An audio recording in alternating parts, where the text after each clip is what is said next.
Ali Baba.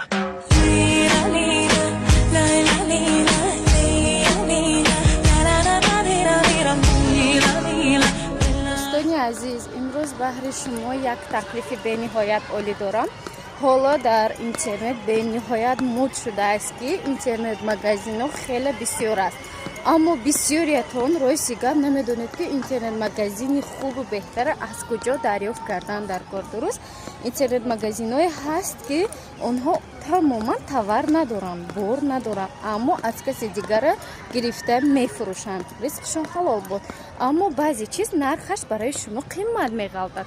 هر یک نفر میخواهد که نرخ ارزان داشته باشد، خصوصا نفرایی که میخواهند بیزنس کنند. من بهر شما یک تکلیف بی‌حد عالی دارم. خوب با دقت گوش کنید، بی بهره نمیمونید. دوستان عزیز، هر یک زن میخواهد که زیبایی را داشته باشد که نه همه دارد.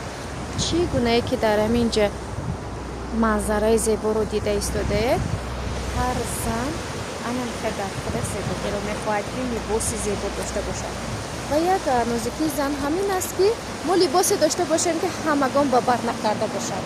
درست؟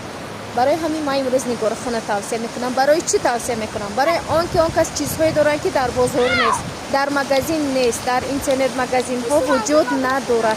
برای همین شما مرحمت به نهایت غیر عادی یک دختر، یک زن غیر عادی میشود وقتی این کس تور این کس میبینید، مولهای این کس میبینید، حواس میکنید که همه چیز در حقیقت برای شما وزین بودگیشه میفهمید و میگیرید. برای اینکه من خودم وقتی که استرنج که این کس در آمده تعریف همه چیز برای من مفهوم شد و چندین چیزهای برای خودم انتخاب کردم.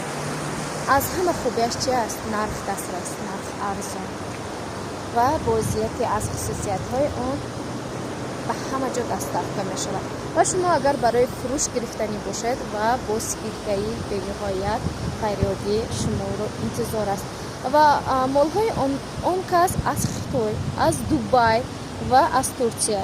از دوبای خودی اون کس رفته با دستان خودشون میبیارن برای شما تقدیم میکنن و این چنین نگفته نمانم که به نهایت دخیهایی زور دارن، دخیهایی که ستویکی است و این چنین در هیچ کجا وجود ندارد و این چنین یکی از برند بدوخی که همگان میدونن اکثریت آدم این برند همیتی است که من از همین چیز چند بار استفاده کردم، از نگار خان خریداری کرده.